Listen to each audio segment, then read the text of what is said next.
Hi guys, welcome back to another episode of Hot Air. Thank you for joining us on this week's episode. Now this week is a little bit different to what we had scheduled to happen, and we'll talk about that in a little bit. But for now, firstly, we want to talk about this, which is the first rifle that we're doing as part of the competitions that we're doing. So we spoke about this a little bit in the first episode that we did, where we said we wanted to do competitions and giveaways and stuff. And then we touched on it briefly last week. Well, we basically said there was this idea that we wanted to do some competitions to give you guys the opportunity to win something that in its entirety is a decent chunk of cash, but for not very much money. So the raffle has gone live.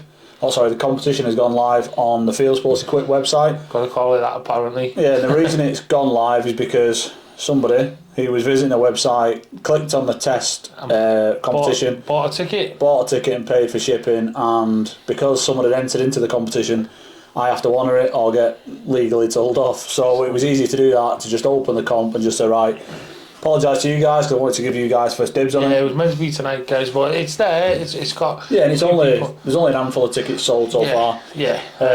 So it's not like it's not achievable or attainable. There's still loads of tickets on there. So that's the first one of many, we hope. So this is kind of like the tester. So this is the Air Arms Galahad SR in black. It is in 2.2.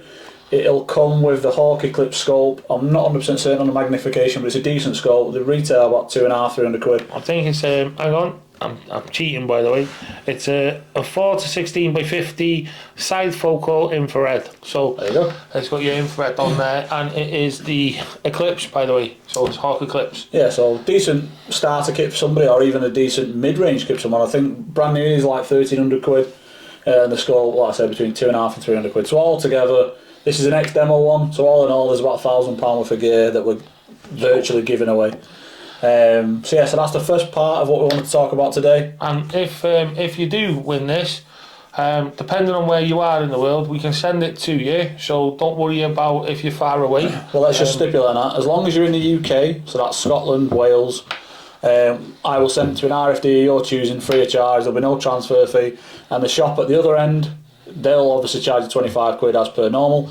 I will pay the £25 as well, or rather the show will pay the £25. However, if you're close, now bearing in mind I drive a long way all the time, if you're close, we might just get in the car and come and present it. Yeah, and do a little bit of a video with you. Do a video so everyone can see people getting the prizes, and we would love to do that, wouldn't we? Yeah, and the prizes will be drawn live. We will do a live draw, and we will use a generator. It will be done completely above board. Properly. First time you're going to see us live, guys. I'm worrying. Petrified. I've seen Gareth with no makeup on. It's not a pretty sight. Yeah, so that's the first one. I hope you guys can support us. As I said to you before, by no means are we trying to ram this down anyone's throat and begging for people to go and do it. If it works and people like the idea, fantastic. If they don't, we live and learn. If it works, we're going to take a trip, and we're going to record these trips. We're kind of going to try and make a little section out of the whole thing where we go to maybe other people that are selling rifles that are rare, or gun shops that have got something in that's rare, and we'll do a trip to them and record it and show you where we're getting the rifle and that sort of stuff. Yeah. Do a little adventure day out for hot air. So and that can be a whole segment really, and then obviously someone can win what we go and get. So but we're going to try and make it really sort of potent to the time as well. So we've already said about maybe getting a Freedom Vanquish on here, and we've already SLR would be nice. Oh yeah, SLR 98 or 90. Oh yeah. Give an SLR away, that'd be quite nice.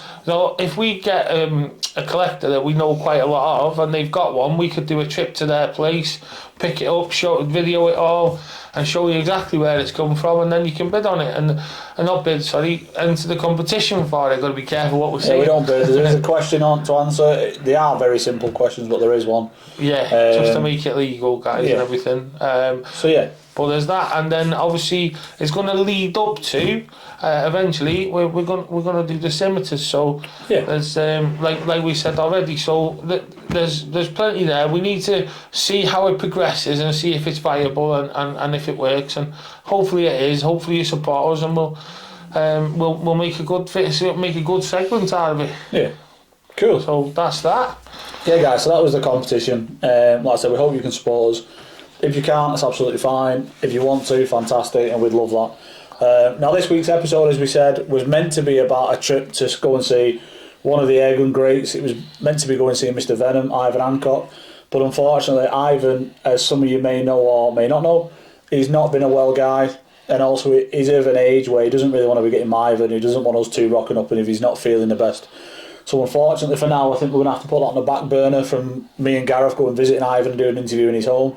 Yeah. But we have been speaking to Ivan's son, Fred. I know he's been liaising with Gareth quite a lot, so thank you for doing that. And he has said that Ivan has asked that we gather our questions together, send them over, and they will try and do almost like a web-based interview. So basically we'll put the questions to him and he'll answer them via like a Skype call or something, and we can record that call. It's not ideal and it's not what we wanted to do, but ultimately we have to think about Ivan and his health, and obviously respect the fact that he's not offered this out to anybody else ever, and that we're giving him the time and the space he needs to get himself back right, and hopefully one day we can go and pay a visit to him and have a proper night with him. But for now, in terms of mine and Gareth's visit to Ivan, we're going to put it on the back burner. Yeah, just we don't want to say a time or anything. We don't want to. It happened a few weeks back, as you guys know, and then we postponed it for a short period, and I booked the time off again because obviously I'm working, and then I think Fred was kind of hoping that maybe his dad gets a bit better, but unfortunately he tried to leave it a little bit to see how he progressed, but he's not well enough to do the show. So Fred reached out to me only a couple of days ago to let us know that it wasn't going to be possible. So we couldn't. Well, obviously last week we were really excited about it and everything. So apologies that we were. But his health comes first. Yeah, we don't want to put any undue pressure on him, do we? We don't want him to be sat there thinking I'm letting these people down.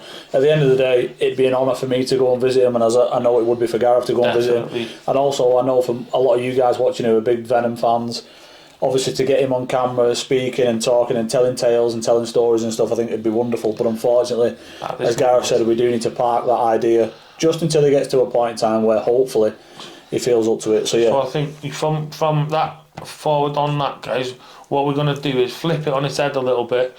Me and Gwill are going to do it in the background on the online bit, like we said. You guys send us questions that you want to answer. And that would be great if at the end, like you do with the comments, really appreciate it. Send us the questions. We'll pick obviously good ones. Nothing rude, but we'll pick some questions and we'll fire them over.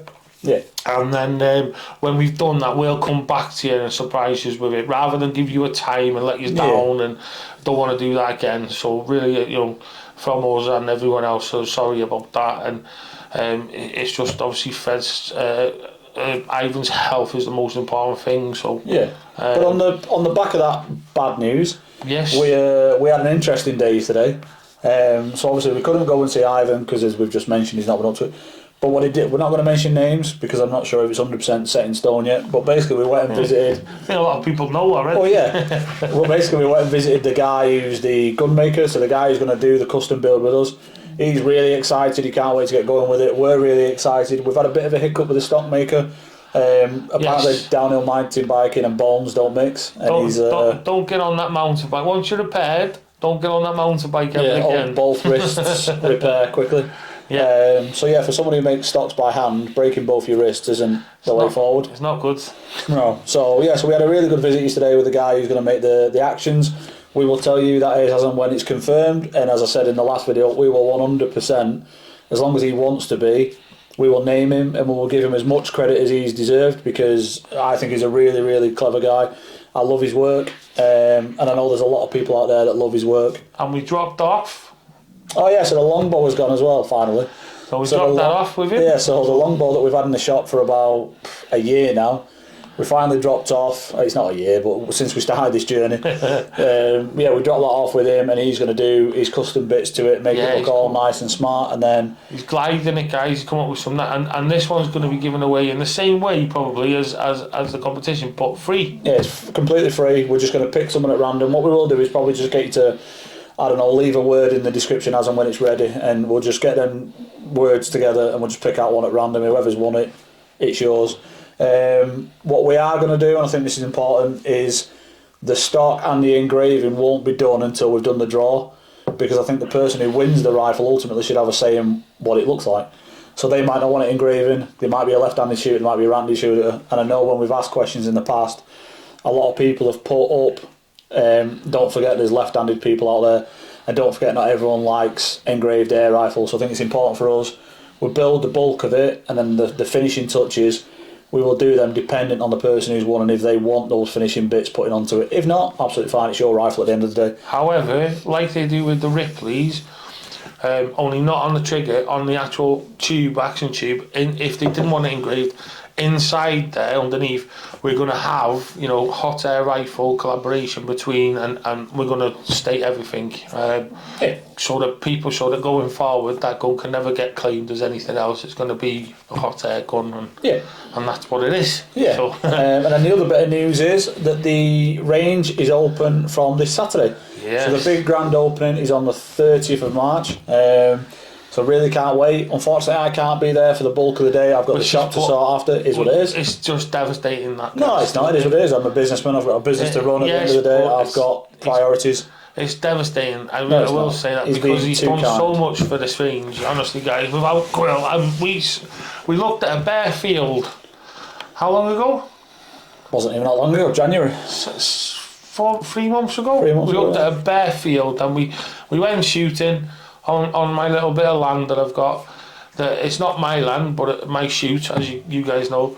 And I took Will up there and he said, Do you know what? It'd be great to have a range here, wouldn't it, Gareth? Why don't we ask the farmer?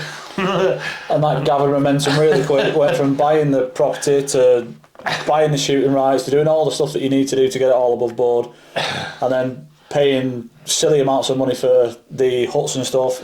Clive, as you know, is very much involved in that. And it's been busy, but ultimately I can't be there all day. I'll be there in the morning for an hour, but then I've got to come to the shop because I've got to work in the shop as well. But it is what it is. I'll be there as long as I can. Yeah, I hope everyone that turns up, if some of you guys are going to head down, I hope you have a great day, I hope you enjoy it. I would say we welcome any suggestions that you've got, anything you think we could do differently, please let us know. At the end of the day, it's the first range I've ever opened, that we've ever opened. And ultimately we want to take a stay from the people that are using the facility. If you say, why don't you do this, this and this, if it's something that's achievable, we'll 100% do it. We've got a book as well. If you don't want to come, just a lot of people obviously don't want to confront us or anything like that, which is, we are more than welcome for you to come and do that. But there's a suggestions book as well, so obviously you can fill that out if you don't feel like, putting your comments in, put it in the booklet so that we can, obviously, anyone who swears in there won't be taken care of. But taken care of like the Welsh Mafia then. Won't be taken care of as in he'll be out. no. Just try and give general proper feedback we want. Which I know everyone will anyway. Yeah. But so obviously that's there so that people can give us feedback without coming up to us or anything like that. Such a nerve there with Gareth, haven't we? Mentioning the suggestion book, he's going a bit over the top now. Welsh Mafia. That's what it is, Welsh Mafia. So any suggestions that you guys have for those of you who are visiting, please let us know. I really do appreciate it. And then the last bit of the show, guys, we've got the FX DRS. We're going to bring that up in a second. So we'll do that now, yeah? These were so hard to get hold of. Obviously, they've been about, and the ones that we got in, we wanted to do a show with, but because people have been buying them that quick, we haven't been able to, have we? It's not that, guys. What we'll do is, I'll go and get the rifle, we'll come back in a second, and we'll start talking about the FX DRS. Yeah, guys, so this is one of 3 of the FX DRS models that you can get. So they do this black synthetic one, they do a Manila walnut one, and they also do a tactical chassis system. At the minute, the only ones that I've been able to get in the shop are the black synthetic ones. I've had a handful of these and they've flown out. People really seem to like them. The walnut ones, I know they're having a little bit of trouble with Manila in terms of getting the stocks ready. I don't know whether it's sourcing the wood or whether it's just the fact that they're being made to a certain spec. I'm not sure, but all I do know is that it was an 8-week wait, and now I'm being told it's another couple of weeks, possibly even up to another 8 weeks. FX DRS. Now, before we talk about this rifle, I just want to say I'm not usually a fan of FX, and the reason I don't like FX is because they'll bring out a gun and they'll say this is the best thing since sliced bread, and then 6 weeks later they'll bring another one out that contradicts what they've just said. And for me, I think if you've got a customer base who is spending £1,500 to £2,000 on a rifle, and you think you've got the best thing in the world, and then 6 weeks later they bring out another one that's meant to be better than the one you just bought. It's kind of like Apple, isn't it? I think that'd wind me up. But this one, hats off to FX. I think they've done a sterling job. They've priced it remarkably well. So this one's $750. The walnut one is around £900, and then the chassis well, all French then, isn't it? The chassis one is about £1,300, and out of the three of them, I prefer this one. Because of the weight, really, isn't it? Yeah, the weight of it, I think it weighs £3.5. So light, as you can see, the cylinder and the barrel are all one, so it looks a little bit more full bore. As you know, I really like that style. It's got the plenum underneath, gauge on the side. It does come with a smaller mag than you normally get with the FXs. Most of the FXs you expect the big round ones or like the 20 shot ones. I think this one's a 12 shot. But overall, I think they've done that so that they can get, because obviously the way the top of the gun is with the barrel, they want to keep the mounting system really low. Yeah. So that's why they it was a request actually of Lee and the lads up at Blackpool Air Rifles, or Blackpool Air Guns now. They actually said that it'd be great with the low mag, and then they FX quickly changed it and put the low mag on. Now, funny enough, we've got a lot of FX shooters down here, a lot of people that really like them, and they've said the opposite. And in fact, they've gone out and purchased, as soon as they bought the gun, they've gone and purchased the larger mag on high mounts, because obviously if you can learn your point of impact, you're not bothered whether you got high mounts or low mounts. So I think it's difficult to say what mag it should have come with, but obviously you've got the choice. You can, if you want, you can do what our guys have done and pop well, the first lot of these, kind of the first wave of the FX DRS that came out was the bigger mag. And then, as Gareth said, I don't think it was just Blackpool. I think there was various other shops that had said, why don't you do it with a smaller mag so you can get your scope as close to that barrel as possible. So the other thing that FX have done really well with this gun is they've said they've had a shipment of 1,000 orders, and if you've got one shop that's ordered 500 and a smaller little shop like myself, it's only a small shop, has ordered 10, they'll say, right, well, he can have 2 and the small shop can have 2, so it's fair across the board. Yeah, they really so they've stuck to the word as well, which is really, really good, because I've had customers coming in and I sold 3, I think, in the first 2 days of having them. So basically, like, if I've been promised 5, my 5 have turned up, and by the same token, these bigger guys that are on like the big online stores, if they've ordered 100, they've been given 5 as well. So it's been really evenly distributed across the board, which I think is fantastic. Some shops did get them before others. I know I put my order in with my rep when he was in Las Vegas, and these had just been launched. So obviously he's put my order in. I think I was a week late. So all the ones that I've had have been the ones with the smaller mags. Obviously, that's all kind of like a behind the scenes thing of how you get your guns, but you know, it's fantastic the way they've dealt with it. That's the really good thing about it, and well done to them for dealing with it that way, I think. Yeah. And I think back to the look of the rifle, one of the things Gwel's just mentioned is, you know, it's a rifle style, and we've been talking a lot lately about hit stocks, funny enough, because obviously he's trying to pick a stock for his Theobald. And in fact, guys, just when we're on that, our stock makers bust his hands up. So if you can think of someone that can make a stock for Gwil's Theobald, give us a nod and let us know. You want like a traditional stock, don't you? So he doesn't want laminate, guys. He wants a traditional stock, and it's basically, he's designed his gun like, if those of you who know of Theobald Vanquish, he's gone for that kind of style. So if you can think of it, it would be great to put in the comments. But this, again, one thing he wanted was a snable end, and or a beaver tail, that is, isn't it? Sort of a beaver tail or snable, or what would you say? Kind of mixture of both, isn't it? Mixture of both, but yeah, they've done it anyway. They've created that, and when you hold it, you can feel that coming forward. I can. It's a really comfy rifle to shoot. It is loud. Even with the pellet in, it's loud. It's nice, but they have threaded it, so you can put mod on it, and it's ridiculously quiet. It's nice and comfortable to shoulder, as Gareth just said. The trigger's really nice on it. I can't fault them. There's nothing I can... The only thing that does annoy me slightly with them is, the shot count, and also that the walnut one that they've brought out, if you're going to release something, make sure it's in place before you ship, like before you advertise it, because people have rushed going, I want to buy a walnut one, and ultimately the shops can't give people what they want because there isn't any. including me, maybe, possibly. Well, we'll see when it comes out. But the only thing putting me off a little bit is the shot count. What did you say? 60 in 266 in 177. Yeah. So 46, I think, in 2.5. You wanted a bigger one. I mean, I have had shots that low. BSA Ultra, S200s, and some of the Ripleys I've had when I've had Stilettos, Ripley Silhouette. Stiletto? It's a knife, isn't it? Ripley Silhouette, the very small versions that they did years ago. And they had a tiny shot count of that. And I think by that, what happens is if you want to do HFT with that, those guys that are doing HFT, you do the course, and then before you go on your second go around the course, you've got to go and fill it with air, at which time you might get a slight change in your point of impact, and we don't want that. It's good to have it on one fill all the way and do the course twice with one fill. But conversely, if you're using this as a hunting rifle, 60 and 66 shot count, I think it's fantastic. And the fact it weighs as little as it does, and the fact that you could take this out of the stock really easily and put your sling studs in, I think you'd make a fantastic hunting rifle. I think you're right. I think you're bang on. I think for a hunting rifle, it's so light, everyone. It'd be hard to beat as a hunting rifle. I mean, don't get me wrong. We're not daft. I can see the comments now. M30 and all them others, yes. Yeah, well, Artemis do one very similar. Snow Peak and Artemis, obviously the same thing, but it's different. It's called different things, I think.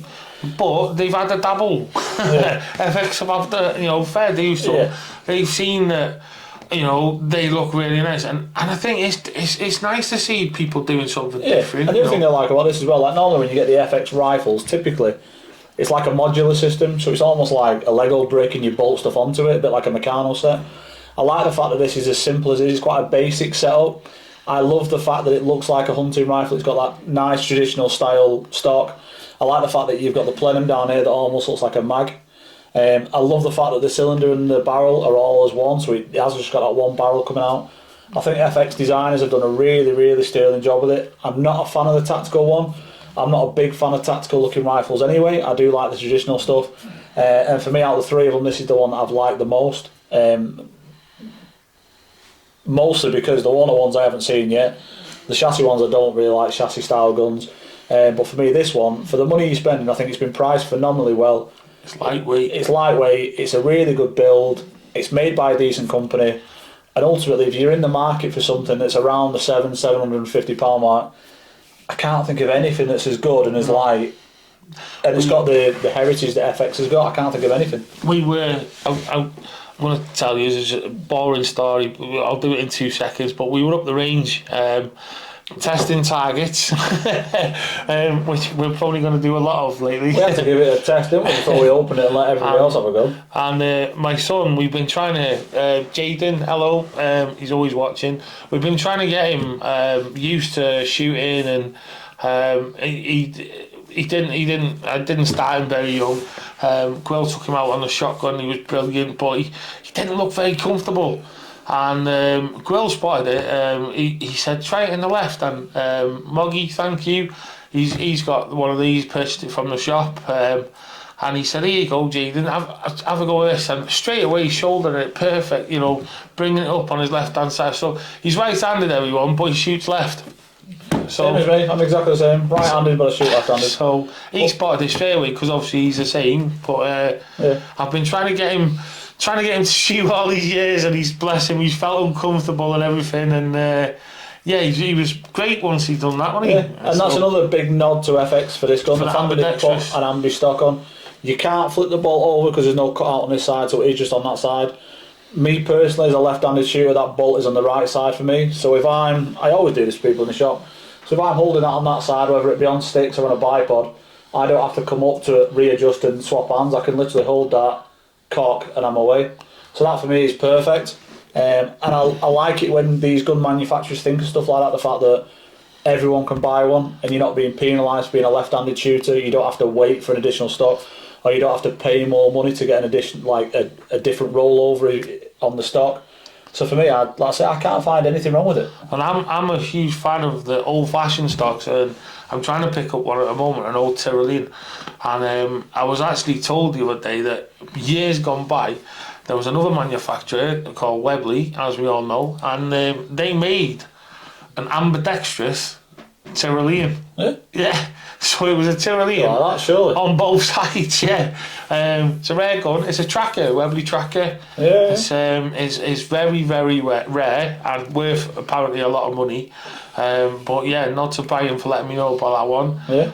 That's quite a rare one, and yeah. So but years gone by, they've been doing these ambidextrous guns, and I think it is a good idea. I've always been a big fan of the big comb over cheek and the big, razor sharp finish and stuff like that. But I especially helping my son, big fan of the ambidextrous. Yeah, I think it's great. Like I say, it doesn't mean you've got to spend more money or that you're being penalised.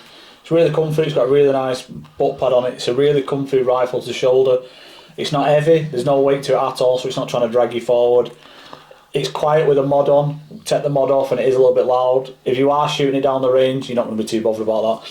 But obviously if you're doing a bit of pest control and stuff, you will want a mod on it. Sorry, Will, I heard they were doing a carbine version as well. It comes in 2 lengths, so 500 and 600. Right. And that's across all of them, I think, apart from the chassis one. I think that's just one size, but I could be wrong. So that's FX DRS. Really, really impressed with it. The only thing, like I said, that it wouldn't put me off, but I imagine some people would be put off with it, is that low shot count. But if you're using it for pest control, fantastic. I think it's brilliant. So FX DRS, big nod to this rifle. Give it a try, definitely. Yeah. And don't forget, everyone, our competition is live. So again, if you go to the shop website, which is fieldsportsequip.co.uk, if you go on there, there's a link on there to the hot air, and then you can go on and grab everything there. And we'll put a link in the description as well, so that you can go from there. And if you can hear a noise, it sounds like a troll. It's just Rosie in the corner snoring like that. She's at it again. It's not me. She's obviously getting very comfortable being on near the camera now. We might get her on the show one day. We might put her in. We put her on the tape. She's really happy right now. Yeah, she's sleeping away, bless her. I'm jealous. So competition's live, guys. If you can support it, please do so. I think it's a great opportunity for people to get something for not a lot of money. It supports the channel. It helps us go and buy bigger and better stuff. It's cost quite a bit to set up as well, so that's obviously... Yeah. But that's part and parcel of it, and I understand that. It is what it is. If you can get to the range, guys, please do so. We'd love to see you down there. We'd love to get feedback and comments.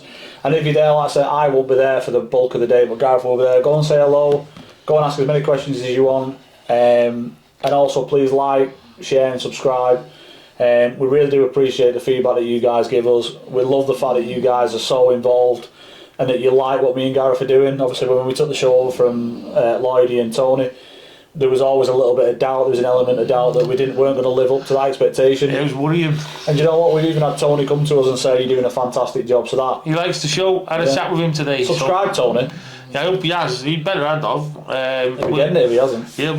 He's coming in the summer, guys. I tried to get him up here in the winter, but he's still too cold for him. He said April showers and stuff like that, but he'll definitely be coming on, and then we'll probably get Lloyd down as well. So we'll be getting him back on at some point to have a chat and show him what we got in the shop and do a video showing. And he has got something very special that he's going to bring on as well. Unseen, apparently. Unseen. It's old from the archives of Daystate. So it's something really special. So so cool. Cheers, guys. Thanks for watching. We'll see you next week. Not sure what we're doing next week's show. I think we've got a few bits that we need to try and get through because we've had to shuffle the way things are going to be done because of what's happened. So we'll see you in next week's show, guys. Please like, subscribe, share, and we will see you next week. Take care. Cheers, guys. Bye.